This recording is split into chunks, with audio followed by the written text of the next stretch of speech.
1, 2, is this on? Hello people, LK back on the tube here. We are in summer 2026, and here we are again. Another video on GTA 5. I know it's been about 3 or 4 years since I did a video on this game. Pretty much said the same thing back then. I couldn't believe, I think it was 2022, if I'm not mistaken, where in that video I was showing how to change the car handling for modded in cars on the PC version of GTA 5, and rolled up a funny graphic of a skeleton sitting on a bench where dude is fossilized waiting on GTA 6. Sure, everybody remembers that meme, as there have been tons of others. We're in 2026, we still have not gotten GTA 6. And recently I hopped back on GTA Online. A buddy and me were talking about it, and he was telling me that there's an enhanced version now, which I didn't know about. And he's like, yeah, you know, they've tried to, in a sense, polish up this old prehistoric turd once again by adding some tweaks to the graphics, adding in modern effects like ray tracing and whatnot. I was like, you know, it's been a long time since I played GTA Online. I think the last time I ever messed with this game, period, it was modding the what's known as the legacy version now of GTA 5, where I was modding in some cool cars. I think I modded in the Batmobile at one point, and a few other things, you know, just messing around. But I hadn't played GTA Online in years, and the reason why, back then they were forcing you to play in public lobbies to do all the fun stuff. Like all the new content they were adding, you had to be in a public lobby to be able to do those things. And anybody who knows me knows I do not enjoy playing with randos on an online game. I would typically only play an online game if it's with people that I already know, or some instances like way back with the Friday the 13th game, it has to be an IP that I love enough to be able to you know, kind of endure a lot of the headaches and annoyances that come along with playing with random people in public lobbies. So had not touched this game in a long time, and I didn't know it, but it was probably not long after I stopped playing the online portion that Rockstar changed things to where you can now do all this stuff in private invite-only sessions. Who would have thought it? So just now realizing all this stuff, and I was looking up ways to make money, you know, kind of be effective in the game. I didn't want to waste a ton of time with it because I figured my interest window here would be a little bit on the limited side. But I figured, why not? Let's give this game one last hurrah, since we are on the cusp, finally, of GTA 6 coming out.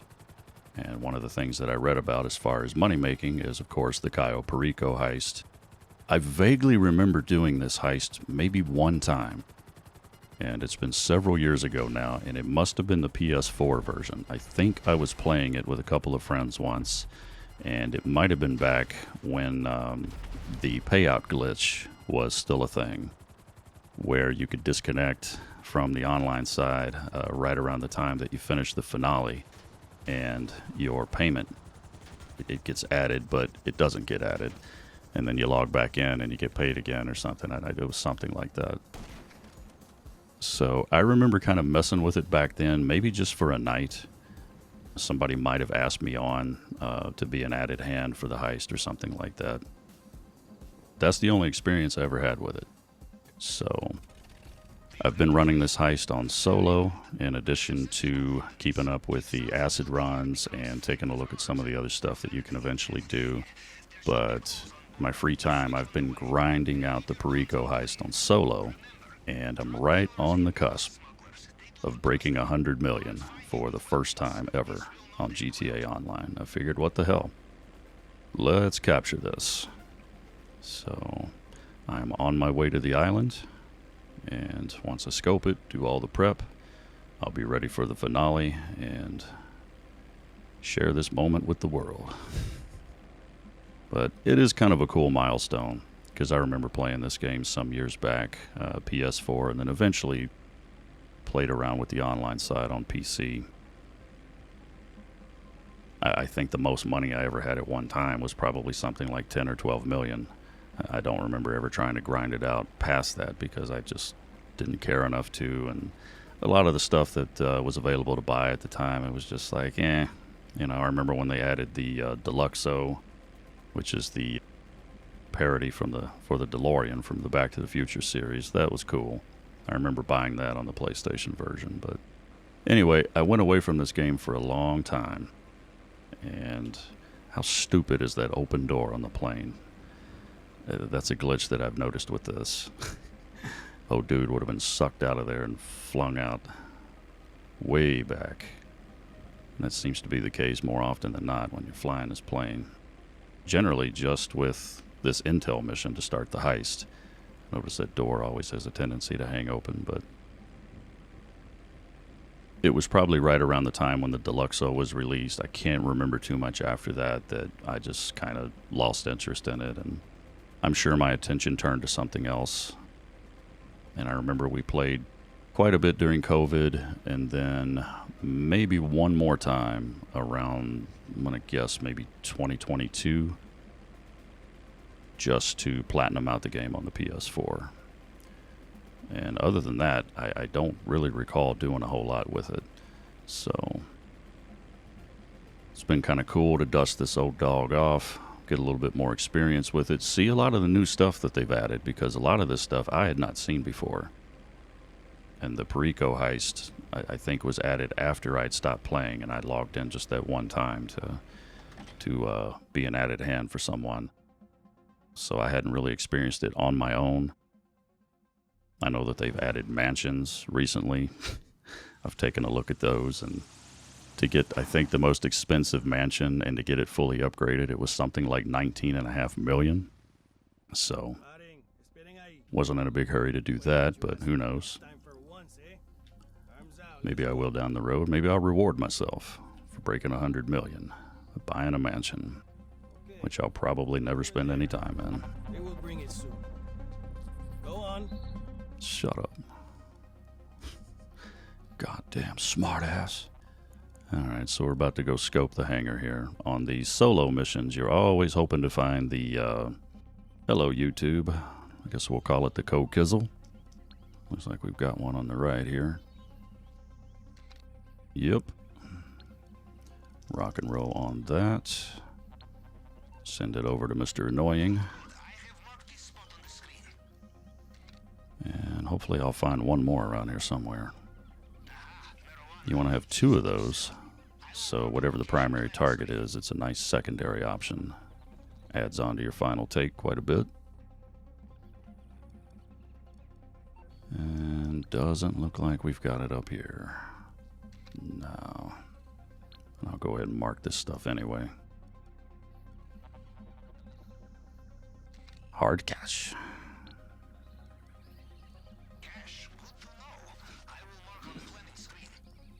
But I'm hoping I find at least one other one here at the airstrip so I don't have to roll over to the North Dock. I mean, it's not that big of a deal, really, but in terms of trying to keep this video somewhat as short as possible, I mean, obviously we're probably going to be hitting around an hour.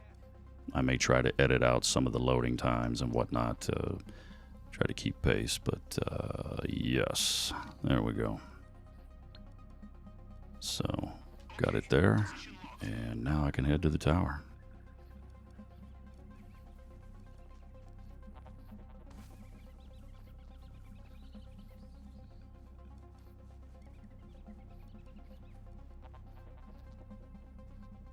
I don't know why that bike always falls over.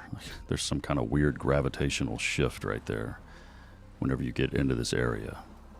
But if anybody's landed on this video and you're looking for a guide to the Perico Heist, I may point out certain things here and there that'll help you along, such as right here. If you're headed up to the tower, do you see those two security cameras on the map there? They're kind of spaced out apart. I always try to shoot right for the center of those to get myself in position, because when I first started doing the prep, this intel mission, I thought I was on my way to the communications tower, but I'd wind up at the North Dock more often than not. That was a nice one. Good, good, good. And this is hard mode, which really doesn't change a whole lot as far as I've seen. I mean, it adds like more guys running around here on the intel mission that you have to be aware of, but the actual heist itself, I don't really notice any difference between that and normal mode. But it does give you extra money, so it's always worth getting that if you can remember to buy into the heist when that window is still open. And if you're running this solo, you've got a 2-hour and 24-minute cooldown period after you finish the heist if you do it on your own. After that period ends and you get the text from Pavel that you can come back to the sub and start the process over again, from that point you've got 48 minutes to come back and buy in and be able to get hard mode. Anything outside of that, it won't activate. And it's the same if you're running duo. If you have one or more people do the heist with you, the cooldown window is only 48 minutes, but once you get the text from Pavel, it's still a 48-minute window after that that you can activate hard mode. All right. Let's see what there is to see. Probably going to be the tequila, if I had to guess. Oh, look at that. Wow. Of course it would be this video. I can't tell you the last time I pulled the pink diamond. So, that's a little celebratory. Couldn't have scripted that any better, but this is right on. I mean, this is off the cuff. I had no idea I was going to pull that, and I'm not complaining about it one bit. Just surprised to see it here, especially with the timing. And usually I don't like to bother wasting time riding back to the airstrip. Like to do a tope suicida and make the process a little bit shorter. Always a neat little time saver. Alright, good deal. And, you know, since I've come back to this game recently, kind of been giving it this one last hurrah chapter, because I can't imagine I'll be playing this much longer, especially after Part 6 releases, and I'll get to that a little bit later on. Playing through it here again, Part 5 here, I've been doing a lot of reflecting, and I remember when the game first came out. It was September 2013 for the PlayStation 3, Xbox 360 era, which seems like another lifetime ago. And I went looking back on some old hard drives of mine, just backup drives I've had for, you know, different cell phones I've had over the years. And I actually found pictures from that day, because I remember how festive the day felt. It was like, wow, GTA 5 is finally coming out today, because back then, the gap between GTA 4 and 5, I think, was something like 5 years, which in those days was considered extremely excessive. Very unusual to have to go that long without a Grand Theft Auto game. Boy, if we only knew what we were in for. But the day felt very festive, and I took pictures of when I got the game in my hand, the midnight release party at Walmart. I even took pictures of what I ate that day, like earlier in the day, and the food I got on the way home. And speaking of midnight release parties, that's another thing. It just tells you how long ago this was and how much has changed with physical media since then. I don't know if they still do midnight release parties anywhere. I mean, I can't imagine like big corporate retailers do them anymore. I would imagine they're probably more confined to local businesses and things like that if there's something coming out that they're excited about. I don't know. I haven't heard of a midnight release probably since Red Dead Redemption 2 dropped in 2018. There was a midnight release up the street here at the local Best Buy, and you know, for me it was a quick way to get my hands on the game early. But anyway, going back to 2013, I remember standing in line at Walmart that night. The line, and I even got there somewhat early, so I mean I was probably up towards the front of it and still was a considerable ways away. And I remember standing there that night, you know, talking with other fans who were excited that the game was finally coming out. You know, people were saying how they had cleared their schedule for like the next 2 to 5 days in some cases, so they can really take it all in and, you know, get the full effect.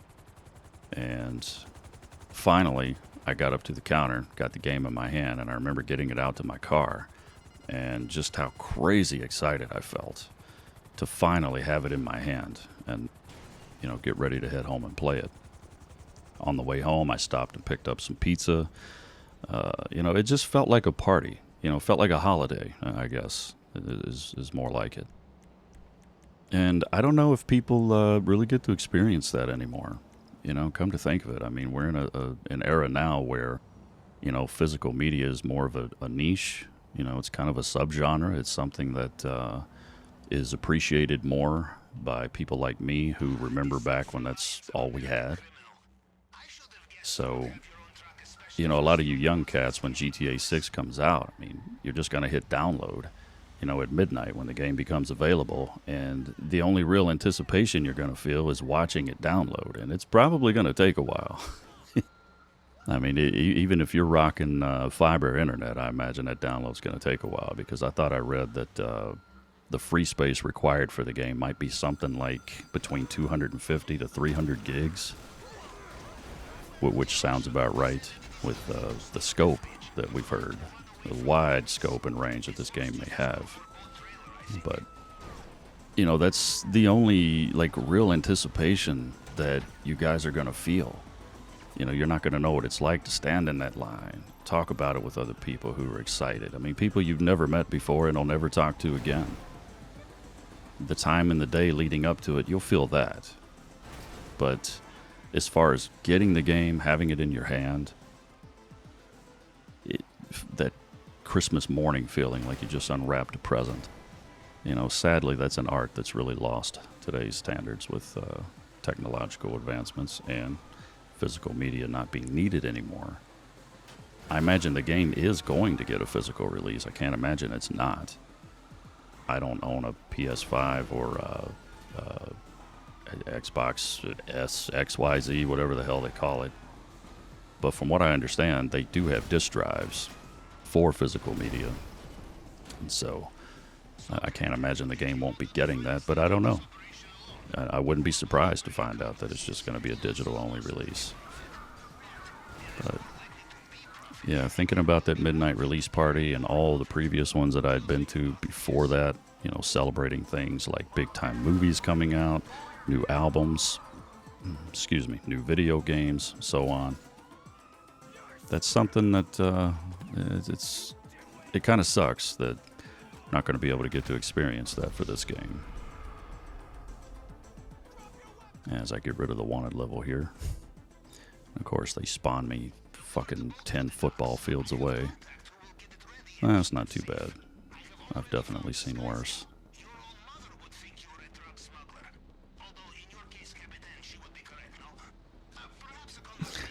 I love that one of the cops that was looking for this very thing still out on the road walking around, but because we're not in that wanted level anymore, it no longer applies.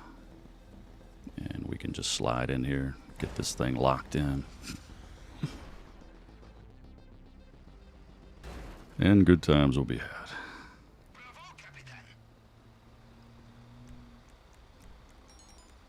Yep. Boy, how handy is that Sparrow? It really makes the prep of this heist doable and repeatable. You know, you don't get nearly as burnt out as you would feel if you were riding around a car doing all this stuff. This definitely makes it a lot more painless.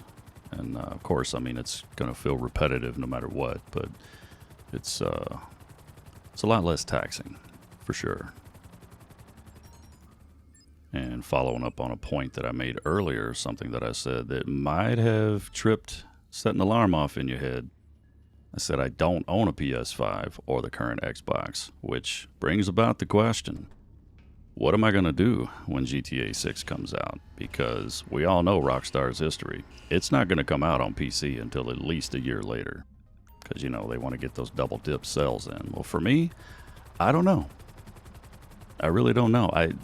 GTA 6 in a strange way, and I mean, it's might be kind of surprising to hear. I'm almost surprised to hear myself say it. I don't even think that's big enough to make me run out and buy a PS5. And I have nothing against a PS5. It's just, I would need something big time to make me go, okay, there it is. Like Red Dead Redemption 3. If that was the game that we were getting instead of GTA 6, oh yeah, I'd run out and buy the console if that was the only way I could play it. With GTA 6, I'm not sure. And it is strange to say that in 2026 because, you know, I think back to when I first got into this series, which was GTA 3.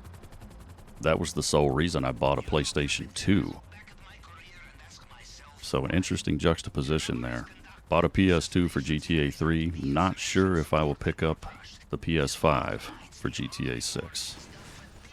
I may be content to just ride it out and wait because, to be quite honest, I remember when the first teaser trailer dropped for GTA 6. I guess it's been a couple years ago now. I found it kind of underwhelming. You know, I guess I was expecting more. And a lot of the trailers that I've seen, like the newer stuff that they've released, and you know, we're about to get into the stretch here where the big time marketing is really going to begin. But the stuff that they've released so far, I guess I was expecting something more.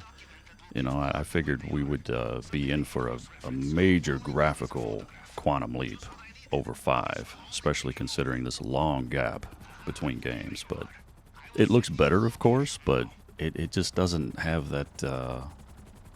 I guess I was just expecting to be too impressed. You know, I figured it was going to look mind-blowingly good.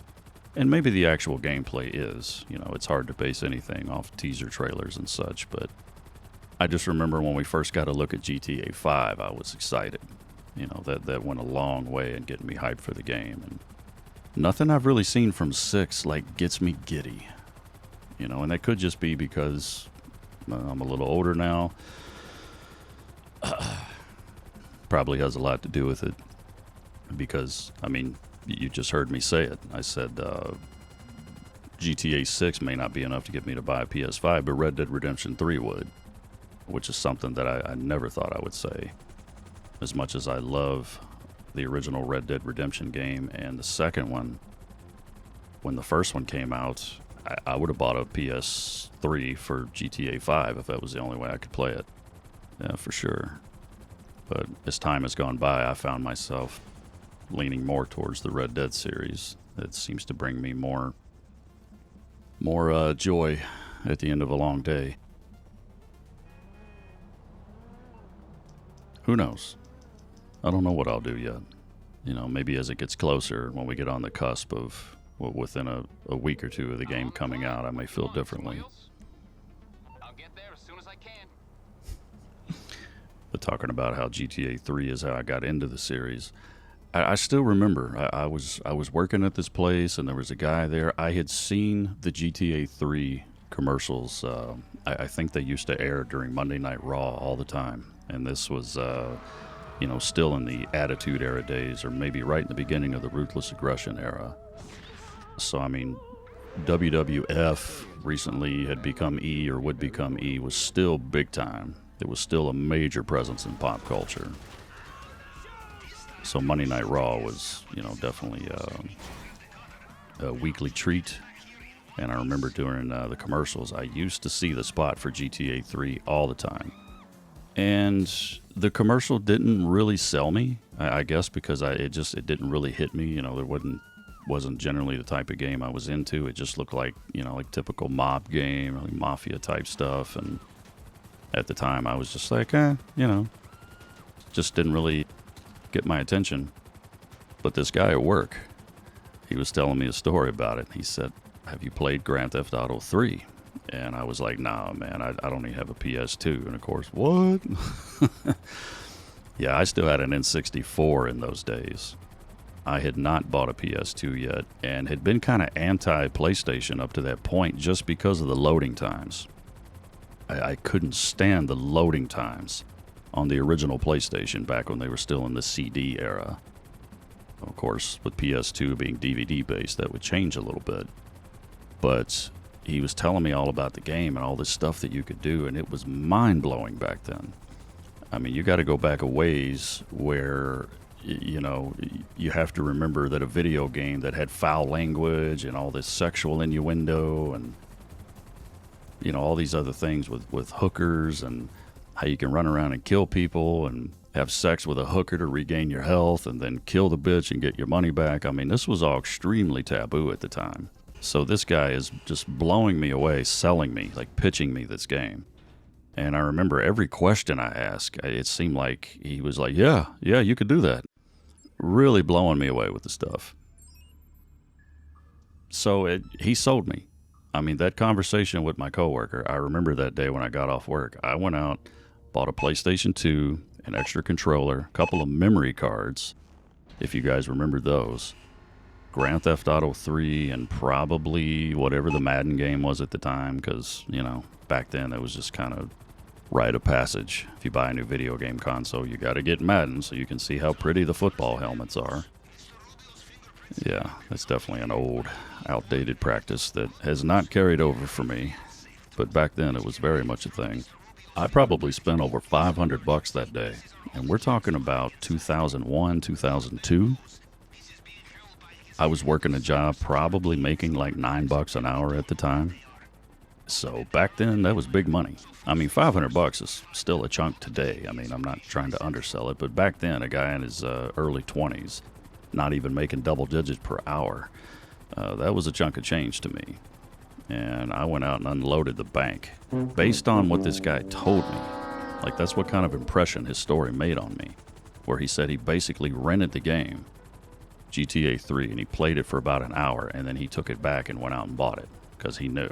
I mean, this was a special game that he wanted to own. And I got it home, I got it all hooked up, and as soon as I started playing it, first thing I did was call it a buddy of mine, and I was like, dude, you got to see this. You got to get over here and see this. And I think he was just getting off work at the time. He came over and basically just watched me play the game. Like, he didn't even want to play. He just wanted to see, like, what other crazy shit was going to happen. I mean, I'm sure I spent more time running around that night than I did actually doing anything story-related. I mean, my memory is running the main character around in the orange prison suit probably for hours, just running around stomping on people and running from the cops. This was a weeknight, and I had to go back to work the next day, and I stayed up till probably like 3 or 4 in the morning and had to get up for first shift. And I remember when I walked in, and the guy who originally told me about GTAIII, as soon as I walked in, he took one look at me, and he was like, you went out and got it, didn't you? You look like you've been up playing video games all night. He's like, see? And that's how my GTA story started. That's how I got into the series, and GTA 3 and Vice City were the two that I remember most fondly.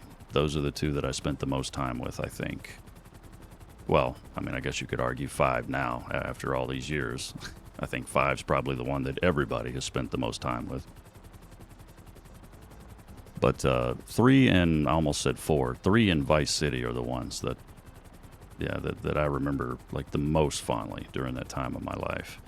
I remember Vice City having the best rock station soundtrack. I think it was called V-Rock with Laszlo. I remember in GTA 3, Laszlo hosted the Chatterbox station, and he says something to the effect, hosted by me, Laszlo, because I got kicked off the rock station. And Vice City took place, I think, years before GTA 3, so it fit. He was on the rock station, and man, they had Megadeth, Anthrax, Slayer, Twisted Sister. I'm trying to remember what all else. Man, that was a kick-ass station. To this day, it remains my favorite radio station in all the GTA series, and that's including San Andreas, where a guy I'm a super mark for, as some of you know, Axl Rose, was a DJ on, what was it, K-Dust, KDST or something like that. He was Tommy the Nightmare Smith. Man, yeah, that was unexpected. I wish somebody, if they interview Axl, would remember that and ask him how that came to be. I mean, did Rockstar just approach him casually and ask, and he said yes? I mean, it was just such an unusual thing. But anyway, yeah, San Andreas is generally looked at as most people's favorite in this series. It's not mine. It was a great game, and I see why everybody says that. I think for me, it's probably a toss-up between 3 and Vice City. And I've been calling it for years, by the way. I knew where GTA 6 was going to take place because in the time that we've gotten newer GTA games like 4, 5, like we've gone back to Liberty City, we've gone back to Los Santos, the one city that they have not gone back to, as far as I know. I haven't played, like some of the mobile, like the portable versions, and like all the, whatever you want to call it, expansion packs. I know there were several over the years, different GTA this, that games. But I'm pretty sure they've never gone back to Vice City until now.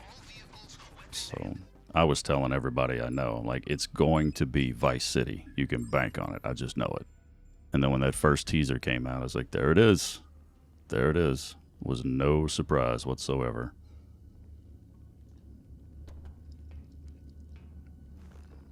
The only thing I don't know is what time period it's going to be.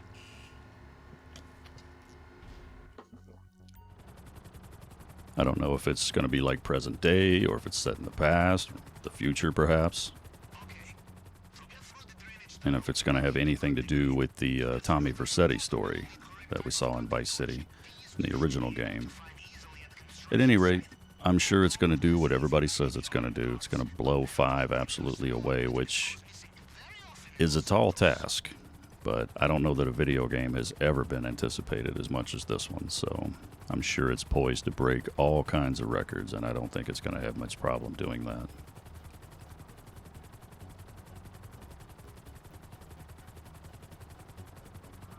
And of course I pull the construction site here that takes the longest.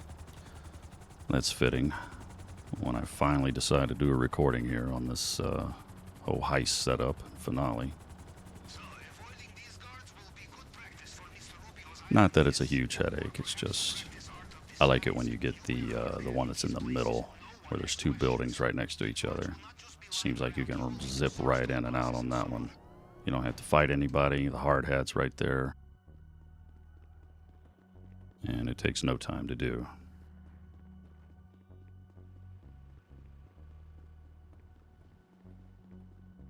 Yeah, yada yada. Love the animation there, Rockstar.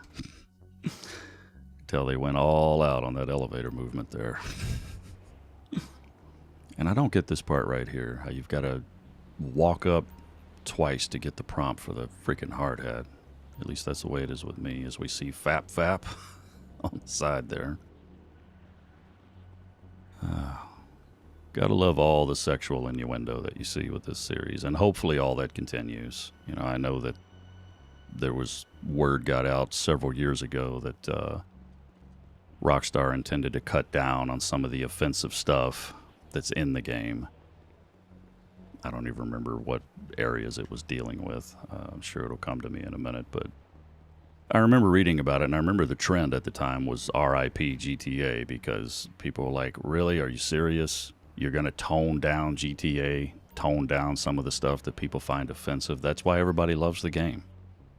I mean, that's why everybody wants to escape to this medium and live vicariously through a fictitious character in a make-believe world and do all the things that you sometimes want to do when you're really pissed off, and you can kind of get that aggression out without doing anything to break the law in real life. That's kind of what the whole series is about.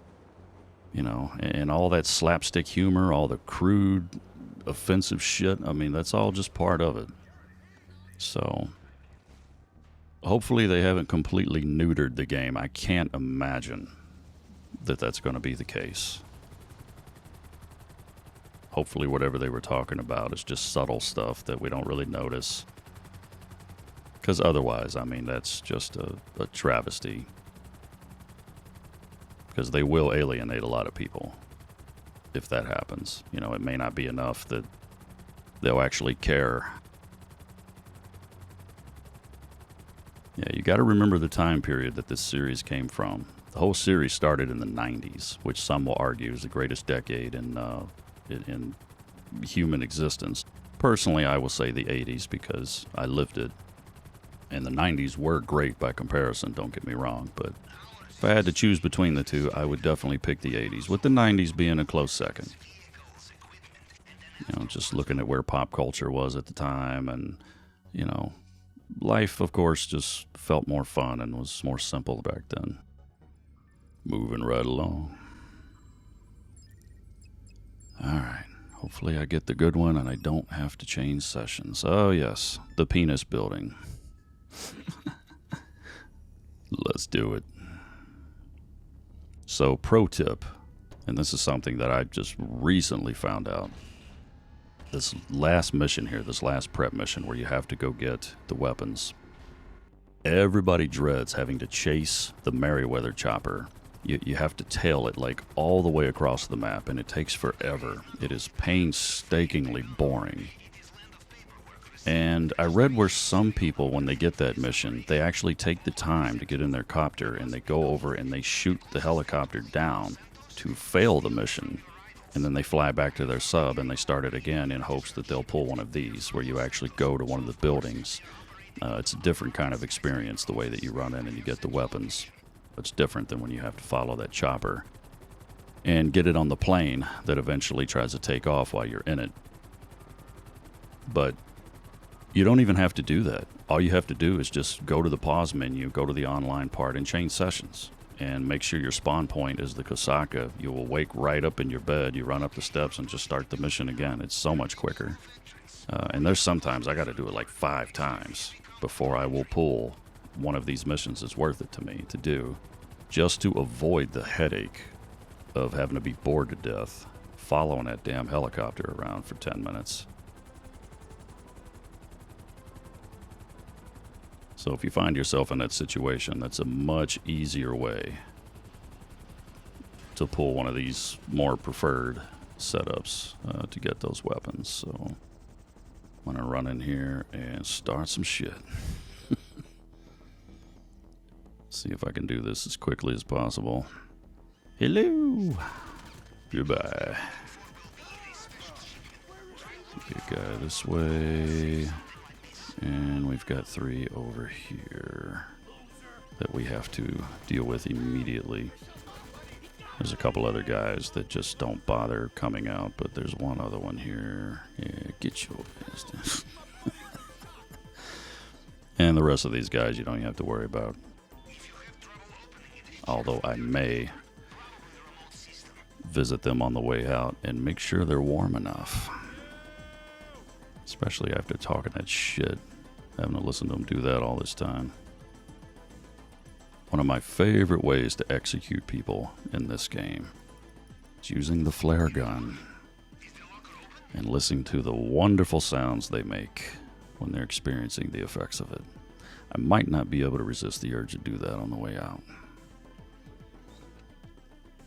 God, come on, Rockstar. You see how long this takes? Jeez, man. Imagine if this were real life. Which, you know. No, hold on. Yeah, imagine if it were real life.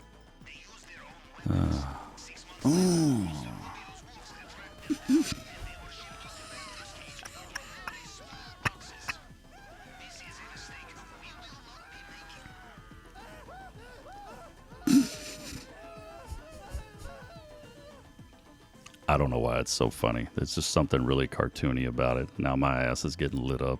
That's what you get. Alright, go take care of this dude. Ah, wait a minute. Look, you trying to change it up on me. What you doing in the bathroom? I think I walked in on this guy.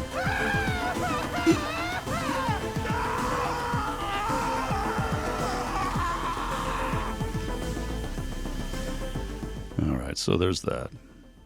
I don't know why that brings me so much joy. As the dude just casually strolls out, bullet holes in his back, looking like Michael Myers from the hospital. No problem. And now we gotta haul ass. Let's get up out of here. Yes, sir.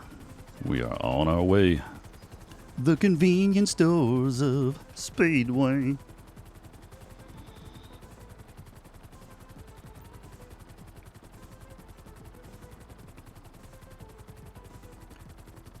And you see where it says LK Enterprises heist prep equipment's now visible to all players in this session.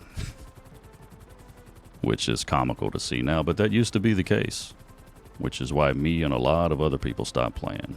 And I think that's why Rockstar had no choice. Eventually, they had to make it to where you can do this in private sessions, friends-only sessions, or whatever, because I think the player base that was bowing out was significant to the point to where they started feeling less shark cards being bought, which is ultimately what the whole thing is about. Yeah, when people stopped buying shark cards, I think that's when they had no choice. They had to go in and make some changes, and, I mean, from my standpoint, it worked. I came back. It took me years to realize it was a thing, but once I did, I came back. Alright, close this down so no hangers-on can join. Try to reap the benefits of our hard work without doing shit. No, that doesn't fly with me. That don't work for me, brother. Alright, so we're only stopping at the airstrip on the way over. Very good. It doesn't really matter where you set your escape point. If you don't know it, there's I guess it's a glitch. There's a part of the map that you can swim to, and everything closes out. You don't have to worry about escaping the attack boats and the choppers and all that stuff. Not sure why they never corrected that, but I'm glad they didn't. Alright. So this is the Cayo Perico Heist. If you've never seen it, we've done all the prep, and they're going to try to crash my boat right into the rocks. If I would have had somebody in the boat with me, yeah. It may have done that and actually beached the boat, which is just another middle finger salute to Rockstar for the poor development here on how the servers sync up if you have two people with you, or even one other person. But yeah, following up on shark cards, that's the thing. When there was less of a player base, there were less people buying shark cards. And that's when they made the changes to get people back involved again. But I have never purchased a shark card. I never will. Me buying the game on PS3, a year later on PS4, and then the PC version. They've gotten all the money they're going to get out of me for this game. You know, the money that I have on online right now, it's been completely grinded for. I've actually enjoyed revisiting the game in my spare time. Not once was I tempted to buy a shark card. Not gonna happen.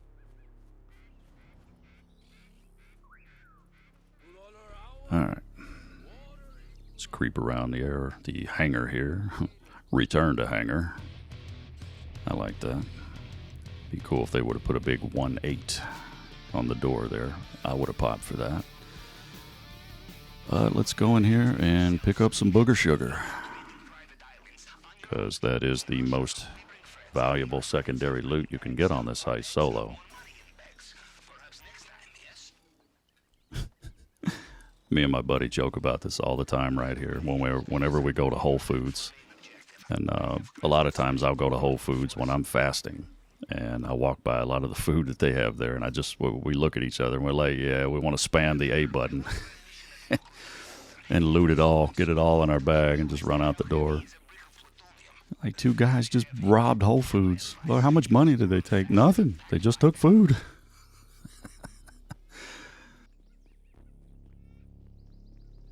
Alright, there's only one other piece here that I want to get. There's a camera across the way here. I'm going to take out Clink. And now's the time. Let's run and jump this fence while that one guard's back is still turned. Get in here and use the cutting torch, because when that guy's cone is facing us, he will hear the torch, and that actually sounds the alarm, even though they don't see you. Yeah. Robbing Whole Foods. That's exactly what I'd be doing. Alright. Filled up on the cold kizzle. Fuck it, I'll say it. My bag is in cocaine overdrive. Fuck you, YouTube. Alright. Just waiting for the dude to turn his back. Here we go. Gonna run around this way. And hop the wall here. And make my way to the motorcycle, which gravity will probably do some strange things with before we get there. Or not, now that I said that. I want to get rid of this guy first, instead of standing around waiting on him. Hold it, hold it. Oh! You know I had to get one of those in there. Alright, let's haul ass back to the boat.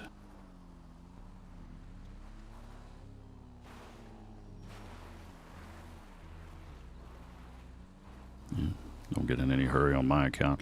How about these bushes on this island that are made of solid steel? Why don't you just love those?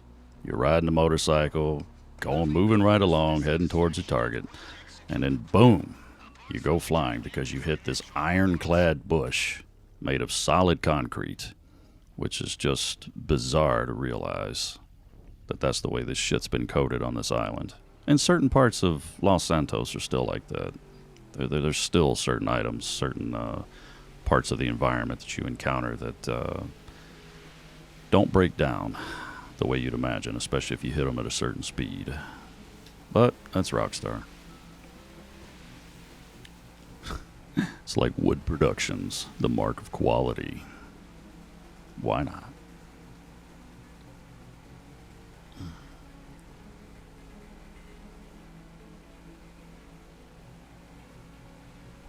And time-wise, we're doing just fine here. We want to try to get the Elite Challenge, which is completing this within 15 minutes.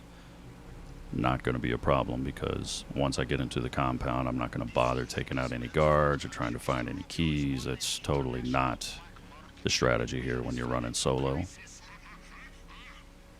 God, that guy gets annoying, man. Shut up.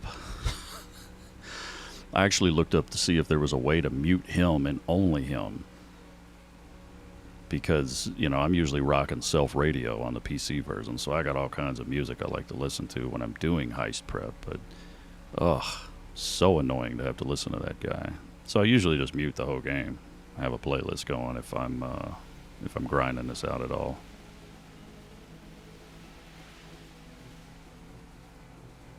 Alright, we are just about there. What?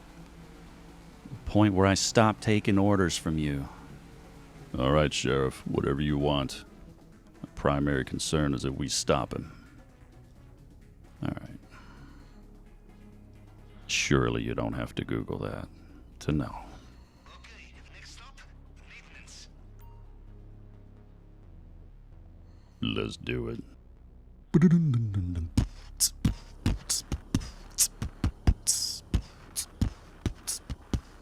Wow, fine. Come on. You can do better than that.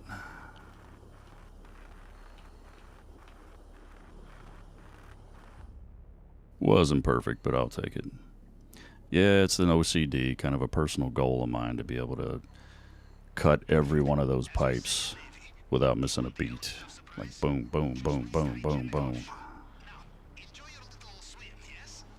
It's not easy to do sometimes, especially if you know you're recording, because, you know, perfection's very hard to achieve if you know you're being monitored.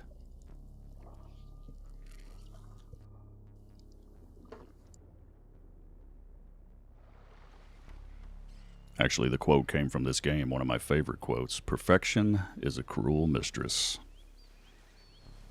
I think that comes from Simeon. Alright. We are just going to coast through here, Solid Snake style, and just stealth our way through this compound. It looks very intimidating if you're looking at the map. And just waiting on this guy in the middle here. As soon as he starts walking away. And again, you just ignore everyone you see.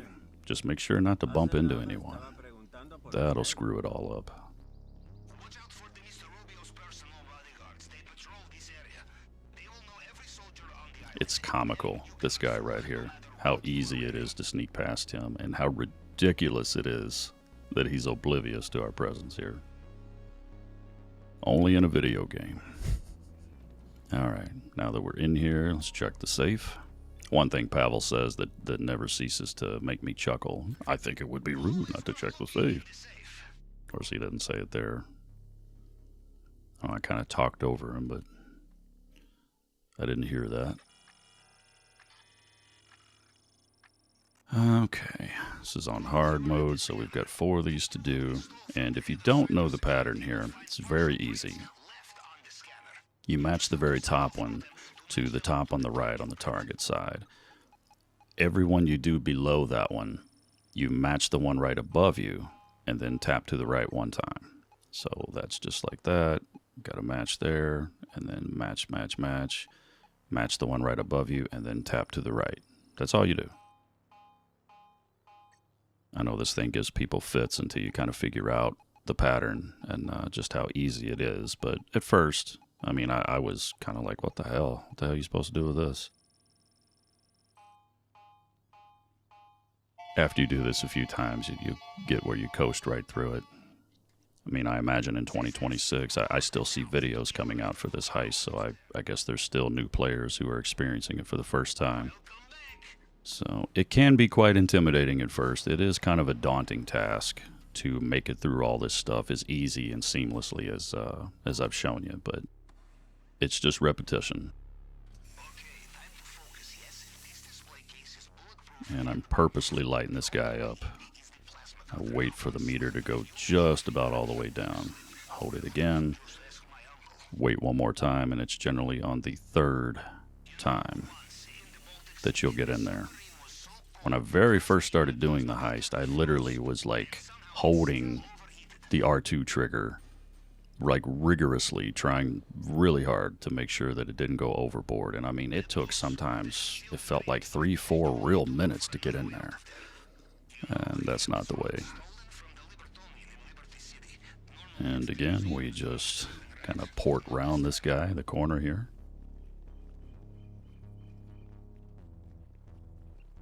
And now extra guards have come in, so we've got different patterns that we need to be aware of. But really, we're just watching this guy who's getting ready to walk by here. And you want to pay attention to the juggernaut on the map, the red skull there. Right about now, we can hop right over and just pop right out of here. As soon as you get near the yellow marker, you tap the D-pad to the right.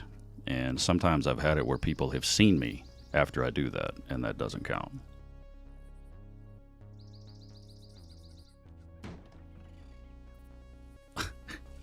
Dumbass.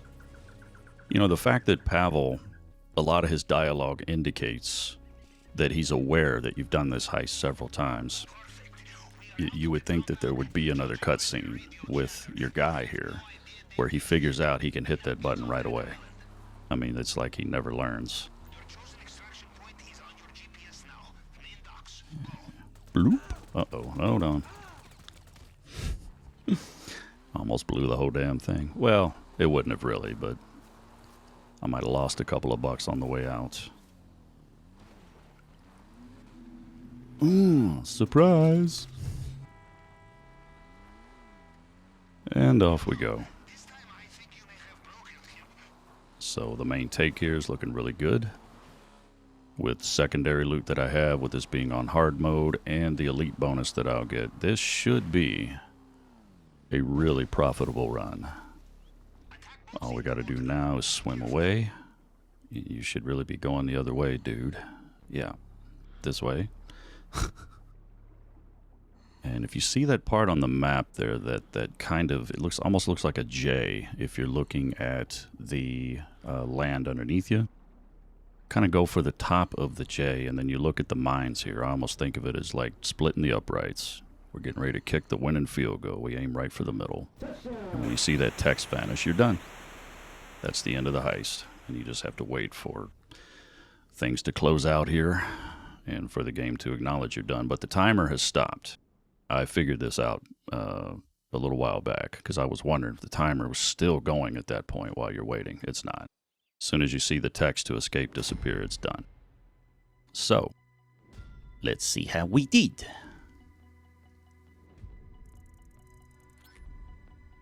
Yeah, potentially.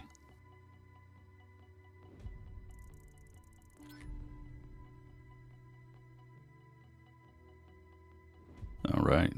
Going to be looking at 1.7 here after the Elite is added. Very cool. 1226. Not bad.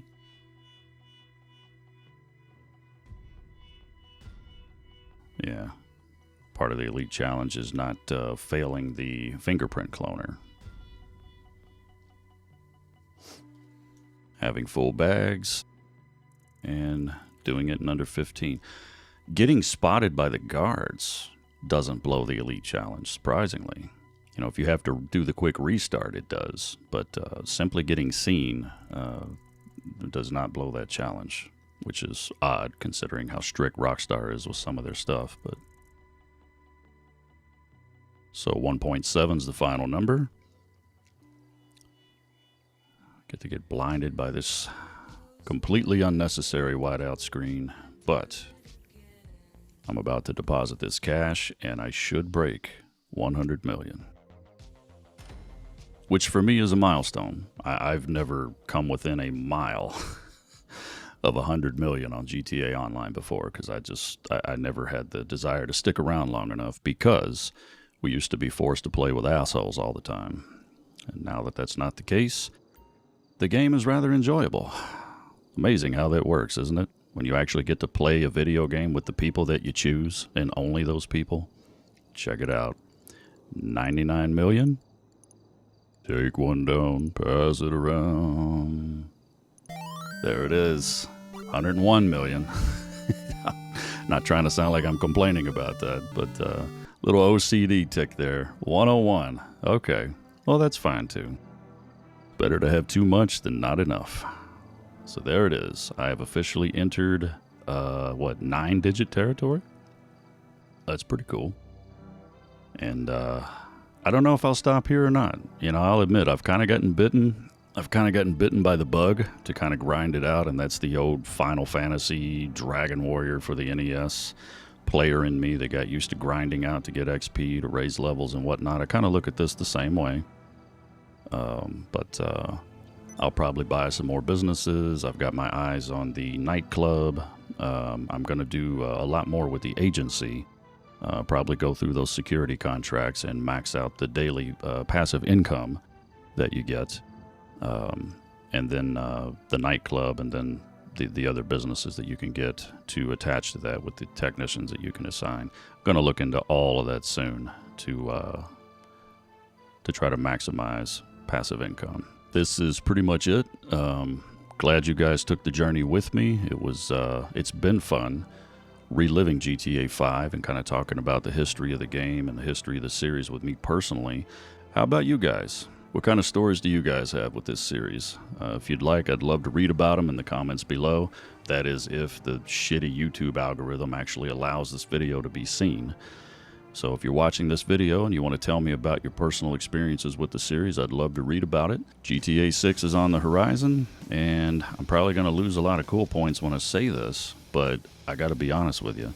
I am most excited about GTA 6 coming out, because when that happens, that will finally open the door to Red Dead Redemption 3, which is ultimately what I'm waiting for. For now, this is GTA Online, the Cayo Perico Heist. I hope this video helped you out in terms of kind of watching the strategy and seeing how you can do this whole thing solo. Or if nothing else, maybe it cured a little boredom just listening to me ramble on about nothing. But you guys have a great day. Hope everybody's having a cool summer. As always, stay safe, stay weird, happy gaming, and we'll catch you next time. Take care.